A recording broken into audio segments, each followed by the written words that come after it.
স্বাভাবিক সহযোগিতা করার আশ্বাস করছে। আমরা এতে এই মন্দির সকলের নিকট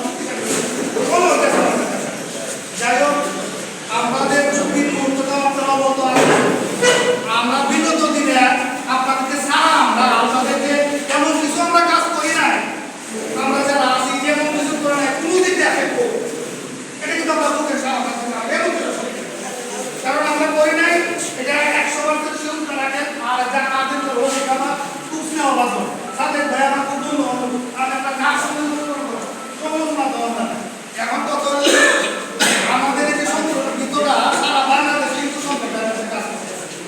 একটা পরিবারে যদি আক্রমণ হয় আর 50টা পরিবার বোঝা যাইতেছে তাই দুর্বলতা মনে গেছে, এটা একটা বড় যন্ত্র। যেমন আমার বাবা ভাইতে খুব তারা আক্রমণ করছে রাত্রি তারা আজ পর্যন্ত তারা খাওয়া আগে গেছে তারা অসুস্থ থাকতে পারবে।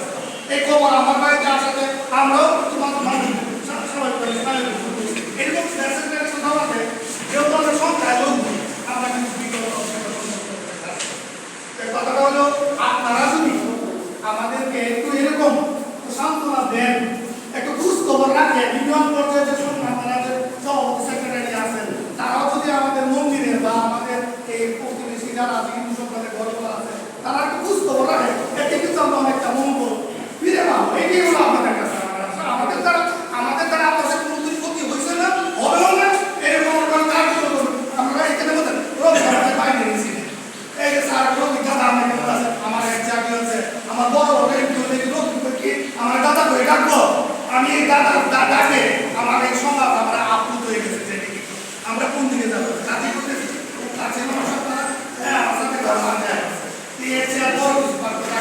আমাদেরকে যেভাবে একটু স্বস্তিরতার মধ্যে সমাপ্ত সেই ব্যবস্থা সুদৃষ্টি এগুলো আপনারা যারা রাখছে সবাইকে আমার ধন্যবাদ এবং আমি একটু কথা বলি।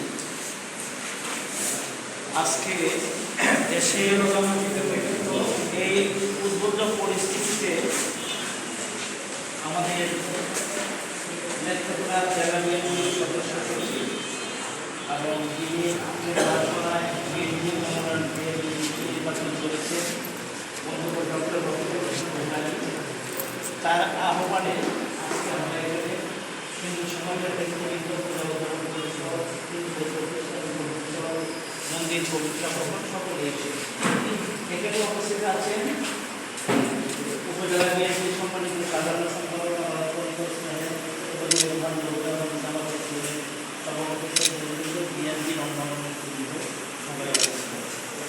আমরা প্রথমেই কৃতজ্ঞতা জানাচ্ছি ভিডিও বার্তাতে বিএনপি ভারপ্রাপ্ত চেয়ারম্যান তারেক রহমান নিজের সুন্দর একটি ভিডিও বার্তা দিয়ে আমি মনে করি ওনার এই ভিডিও বার্তাতে দেশটাকে নষ্ট করেছে। এত চমৎকার কথা বলেছেন, এটা আমি অভিভূত হয়েছি। আসলে উনি শেষ পর্যায়ে গতকালকে রাত্রে যে কথাটা বলেছেন এই দেশের সংখ্যালঘু শব্দ আমরা আসলে সত্যিকার অর্থে বাংলাদেশ যখন স্বাধীন হয়েছে সকলেই আমরা একসাথে এই স্বাধীন দেশ, এই দেশ আমাদের, এই দেশের পতাকা আমাদের, আমরা এই দেশে একসাথে বসবাস করি। আজকে বিএনপির ভারপ্রাপ্ত চেয়ারম্যান উনি ওনার অভিজ্ঞতাকে কাজে লাগিয়ে উনি সারা দেশবাসীর প্রতি যে মেসেজটুকু দিয়েছেন এই জন্য আমরা কিন্তু উপজেলাবাসী সকল হিন্দু সম্প্রদায়ের পক্ষ থেকে ওনাকে ধন্যবাদ জানাতে। আজকে আমরা পত্রিকা দেখতে পাচ্ছি, বিভিন্ন টিভিতেও দেখতে পাচ্ছি কিছু কিছু হামলা ঘটনা হয়েছে, অনাকাঙ্ক্ষিত ঘটনা হয়েছে। আমরা কিছু কিছু জায়গায় বিএনপি ছাত্র দল যুব দল নেতাকর্মীরা মন্দির বাধা দিয়েছে। তো এই যে ঘটনাগুলো এই সম্প্রীতির একটা বাংলাদেশ আসলেই দরকার এবং সকল মানুষের কথা নেওয়া দরকার, সকল মানুষের কথা শোনাও দরকার। আর সকল মানুষের কথা শোনা না হলে এই যে মাননীয় প্রধানমন্ত্রী শেখ হাসিনার যে পরিণতি হয়েছে যে কারণে এই দুর্নীতি হতে পারে। ওটা আন্দোলন থেকে শুরু করে 9 দফা থেকে যদি এই ছাত্রদের কথা শুনতো তাহলে আজকে শেখ হাসিনার পরিণতি হতো।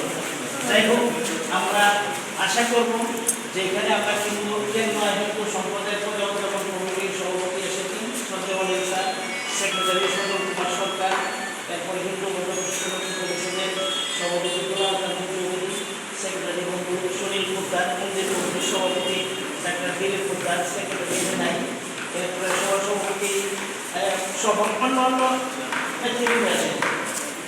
আমাদের পক্ষ থেকে প্রস্তাবটাকে আপনারা যেহেতু উপলব্ধি করেছেন যে এই হিন্দু সমাজ আমাদের, এই উপলব্ধি থেকে কিন্তু আমাদেরকে দেখা যাতে আমাদের মনে কোনো ভয় না থাকে, কোনো শঙ্কা না থাকে, সেই জন্য আপনারা দেখে আমাদেরকে আশ্বস্ত করার জন্য এই জন্য ধন্যবাদ এবং কৃতজ্ঞতা জানাচ্ছি।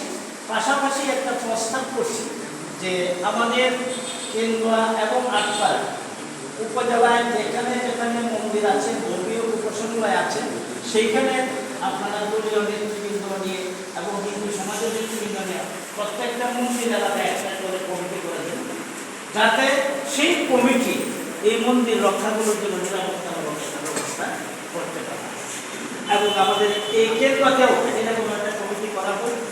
আমরা আছি এই বাংলাদেশে, আমরা বাংলাদেশে নিরাপদে থাকি। আমাদের মানে এই অস্থিরতা থেকে আমার ছোট মেয়েটা কতকে টাকা করে বলতেছিল, বাবা কোথায় যাবো, কোথাও যেতে হবে না বাংলাদেশি। যেমন আমার মা বাবা আসলে 92 সালে ভারতে চলে গিয়েছে, এটা বন্ধু জানে, সবাই গেছে, কিন্তু আমি দেশকে বাংলাদেশে বাংলাদেশে আছি। আমি বাংলাদেশের মাটিতে চিরনিদ্রায় শায়িত হব। সুতরাং আমার সন্তান রয়েছে থাকবে।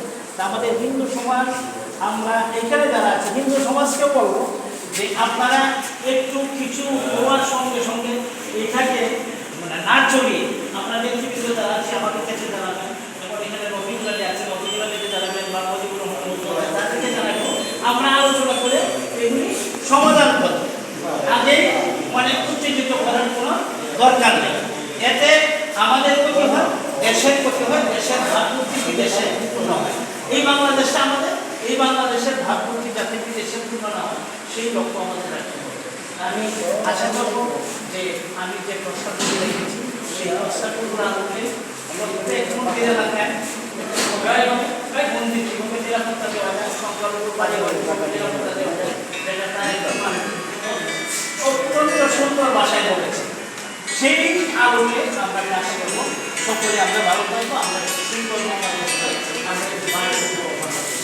সকলকে ধন্যবাদ, ধন্যবাদ এবং বিএনপির ভারপ্রাপ্ত চেয়ারম্যান